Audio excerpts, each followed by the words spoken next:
ఆంధ్రప్రదేశ్ ఐక్య ఉపాధ్యాయ ఫెడరేషన్ రాష్ట్ర వ్యాప్త పిలుపు మేరకు ఉమ్మడి ఉభయ గోదావరి జిల్లాలో పర్యటించే యూటీఎఫ్ రణభేరి జాత తునిలో యూటీఎఫ్ సీనియర్స్ నాయకులు జి సత్యనారాయణమూర్తి జెండా ఊపి ప్రారంభించారు. కాకినాడ యూటీఎఫ్ హోమ్ కు ర్యాలీ చేరుకుంది. ఈ సందర్భంగా తూర్పు పశ్చిమ గోదావరి జిల్లాల ఉపాధ్యాయ ఎమ్మెల్సీ బొర్ర గోపిమూర్తి పాల్గొని మాట్లాడుతూ గత ప్రభుత్వం ఉద్యోగ ఉపాధ్యాయుల సమస్యలు పట్టించుకోకపోవడం వల్లనే తాము అధికారంలోకి వచ్చామని చెప్పుకున్న ముఖ్యమంత్రి ఏడాదిన్నర పాలన కావస్తున్న ఉపాధ్యాయులకు సంబంధించి ఏ ఒక్క సమస్య పరిష్కారం చేయలేదని విమర్శించారు. ఈ కార్యక్రమంలో యూటీఎఫ్ జాతీయ కార్యదర్శి కె అరుణకుమారి, యూటీఎఫ్ రాష్ట్ర కార్యదర్శులు అరుణ, కె శ్రీదేవి, బి సుభాషిణి, తోటకూర రవిచక్రవర్తి, కాకినాడ జిల్లా యూటీఎఫ్ అధ్యక్షులు సిహెచ్ సూరిబాబు, ప్రధాన కార్యదర్శి కెవివి నగేష్లతో పాటు యూటీఎఫ్ జిల్లా నాయకులు T Sitaramaraju, B Nagamani, PVS Ganesh, A Sitaramaraju, Veerababu, Peddiraju, V Soni, Durgadevi తదితరులు పాల్గొన్నారు.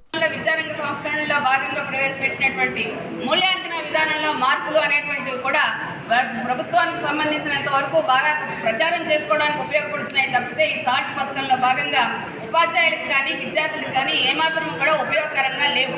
ఒక విద్యార్థి ఏ రకంగా పరీక్ష రాశాడు అనేటువంటి చెప్పేదానికోసం ఉపాధ్యాయుడికి ఈ మార్కులు అప్లోడింగ్ కానీ లేదా రికార్డింగ్ కానీ అనేటువంటిది మరొక పరీక్షగా తయారైనటువంటి పరిస్థితి.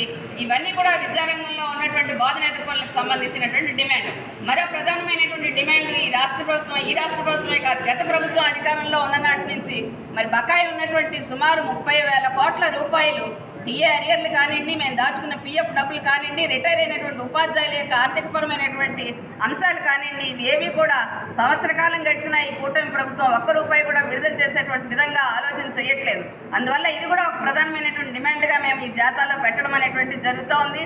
అట్లాగే ఇప్పుడు 2 సంవత్సరాల క్రితం ఇవ్వాల్సినటువంటి పిఆర్సీ కమిషన్, ఆయన కమిషనర్ రిజైన్ చేసి 15 నెలల కాలం అయిపోయింది. ఇప్పటి వరకు కూడా ఈ కూటమి ప్రభుత్వం పిఆర్సీ కమిషన్ నియామకం వైపు ఆలోచన చేయటం లేదు. అందుచేత ఈ ఆర్థికపరమైనటువంటి డిమాండ్లు కూడా నెరవేర్చాలని ఈ 2 డిమాండ్లని ప్రధానమైనటువంటి అంశాలుగా ఈ రణభేరి జాత ఐక్య ఉపాధ్యాయ ఫెడరేషన్ రాష్ట్ర వ్యాప్తంగా కూడా ఈ రోజున మొదలుపెట్టి 19వ తారీఖు వరకు కూడా నిర్వహిస్తూ ఉన్నాము. ఇందులో ఉపాధ్యాయులు ఎదుర్కొంటున్నటువంటి సమస్యలన్నీ కూడా మేము సేకరిస్తూ ఉన్నాము.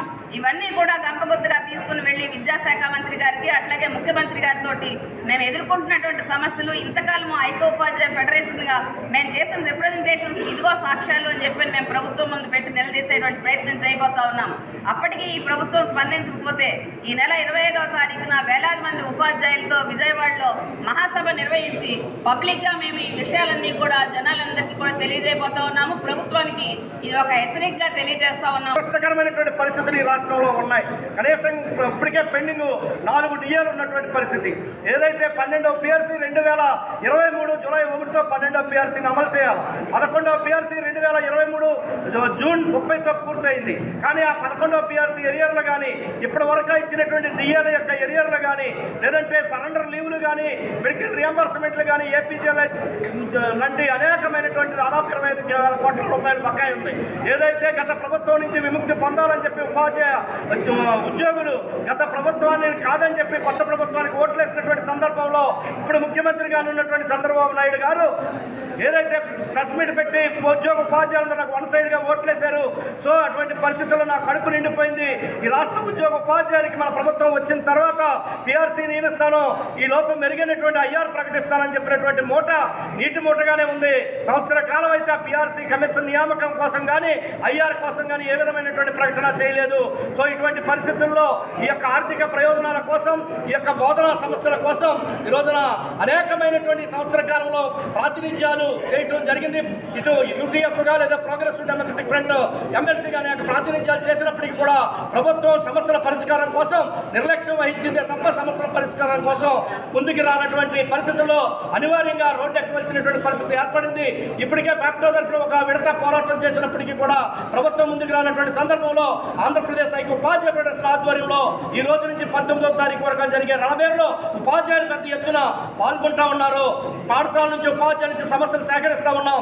దీన్ని డాక్యుమెంట్ రూపంలో ప్రభుత్వానికి నివేదిస్తాం. ప్రభుత్వం దిగొచ్చి సమస్యల పరిష్కారం కోసం దిగొస్తే వస్తుంది, లేదనేటువంటి పక్షంలో ఈ నెల 25వ తేదీన విజయవాడలో పెద్ద ఎత్తున దాదాపు 10,000 మంది ఉపాధ్యాయుల్ని గ్యాదర్ చేసి పెద్ద ఎత్తున ఈ యొక్క ప్రభుత్వానికి అల్టిమేటం ఇచ్చే పరిస్థితిని కూడా చేస్తా ఉన్నాం. దానికి ప్రభుత్వమే బాధ్యత వహించాలి. ఎప్పటికైనా ప్రభుత్వం దిగొచ్చి సమస్యల పరిష్కారం పరిష్కారం కోసం నాయకత్వాన్ని చర్చలకు పిలవాలని చెప్పి కూడా పీడీఎఫ్ ఎమ్మెల్సీగా డిమాండ్ చేస్తా ఉన్నాను. రేపు 18 నుంచి జరిగే శాసనమండలి సమావేశంలో ఉద్యోగ ఉపాధ్యాయుల యొక్క సమస్యల పరిష్కారం కోసం సమస్యలని ప్రస్తావన చేస్తాను శాసనమండలిలో అని చెప్పి సందర్భంగా తెలియజేస్తా